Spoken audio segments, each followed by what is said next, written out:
ચોક્કસ જે ભાજપને ફાયદો કરાવવાવાળી જે થિંક ટેન્ક છે, જે આરએસએસની સિસ્ટમ છે, એના આધારિત ચાલતી આમ આદમી પાર્ટી છે, એટલે એનો ઉપયોગ મતોને વિભાજિત કરવામાં થઈ રહ્યો છે। ગુજરાતનો ત્રીજો પક્ષ એટલે આમ આદમી પાર્ટી। જે સમયથી જ ગુજરાતમાં આમ આદમી પાર્ટીની એન્ટ્રી થઈ છે, સતત કોંગ્રેસ દ્વારા એવા આરોપો લગાવવામાં આવતા હોય છે કે આમ આદમી પાર્ટી એ ભાજપની બી ટીમ છે।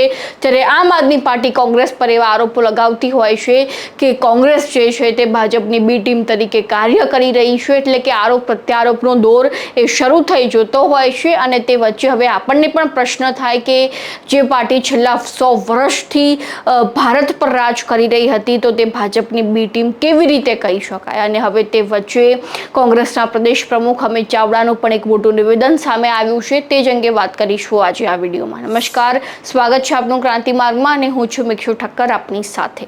સ્થાનિક સ્વરાજ્યની ચૂંટણીના પરિણામ આવ્યા અને જે રીતે આપણે જોયું કે ચારે બાજુ ભારતીય જનતા પાર્ટીની જીત જોવા મળી હતી, તો બીજી બાજુ વિપક્ષ એટલે ખાસ કરીને કોંગ્રેસ દ્વારા એવા આરોપો લગાવવામાં આવી રહ્યા હતા કે ચોક્કસથી ક્યાંક ને ક્યાંક ભારતીય જનતા પાર્ટીએ મોટો ખેલ પાડી દીધો હતો।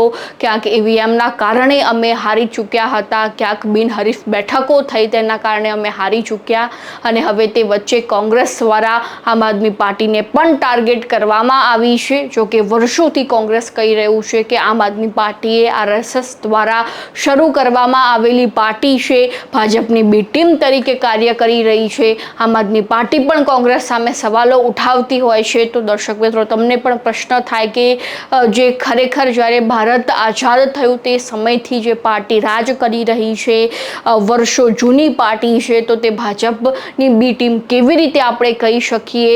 અને બીજી બાજુ જો વાત કરવામાં આવે તો આમ આદમી પાર્ટીએ થોડા સમય પહેલાં જ ગુજરાતમાં એન્ટ્રી લીધી છે અને ખાસ કરીને હવે તો તેમનું અસ્તિત્વ ટકાવવા માટે પણ તેમને મહેનત કરવી પડી હોય તે રીતના દ્રશ્યો સામે આવી રહ્યા છે। તો હવે આ અંગે અમિત ચાવડા શું કહી રહ્યા છે, એકવાર તેમની પાસેથી પણ સાંભળી લઈએ। અમે વારંવાર કીધું છે કે સરકાર સામે જે નારાજગીના મતો છે, જે એન્ટી ઇન્કમ્બન્સી છે, કે લોકો સરકાર સામે નારાજ હોય, વહીવટ સામે નારાજ હોય અને એને બદલવો હોય, પણ એ મતોને કેવી રીતે વિભાજિત કરવા જેથી સત્તામાં બેઠેલા, સરકારમાં બેઠેલા લોકોને લાભ થાય, એ જે આરએસએસે ડિઝાઇન બનાવી અને ડિઝાઇનના ભાગ સ્વરૂપ ઇન્ડિયા અગેન્સ્ટ કરપ્શન મૂવમેન્ટ રૂપે આ આમ આદમી પાર્ટીનો જન્મ થયો।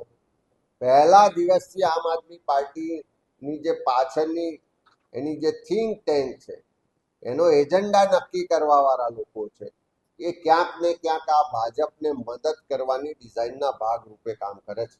હમણાં જે રીતે પંજાબમાં આપણે જોયું કે રાજ્યસભાના 2/3 સભ્યો એકી સાથે આમ આદમી પાર્ટીમાંથી ભારતીય જનતા પાર્ટી સાથે મર્જ થયા। આવનારા દિવસોમાં ગુજરાતમાં તમે બધા જ જોઈ શકશો કે આમ આદમી પાર્ટી મોટા ભાગના લોકો ભારતીય જનતા પાર્ટીમાં મર્જ થઈ જવાના છે।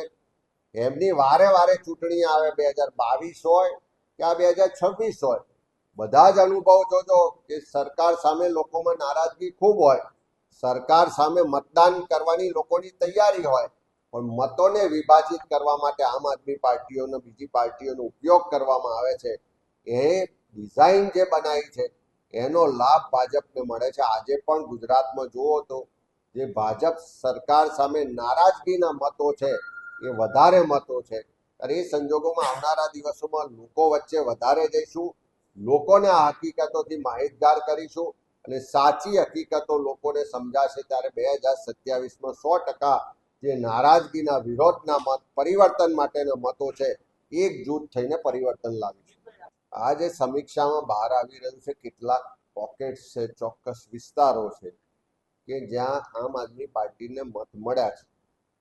મોટે ભાગના ગુજરાતના બહુમત વિસ્તારમાં આમ આદમી પાર્ટીને લોકોએ એટલા સ્વીકારી નથી, એવા પ્રમાણમાં મત આપ્યા નથી, પણ ચોક્કસ જે ભાજપને ફાયદો કરાવવાવાળી જે થિંક ટેન્ક છે, જે આરએસએસની સિસ્ટમ છે, એના આધારિત ચાલતી આમ આદમી પાર્ટી છે, એટલે એનો ઉપયોગ મતોને વિભાજિત કરવામાં થઈ રહ્યો છે, ચોક્કસ વિસ્તારોમાં થઈ રહ્યો છે, ચોક્કસ સીટો માટે થઈ રહ્યો છે અને એનો ફાયદો ભારતીય જનતા પાર્ટીને મળે।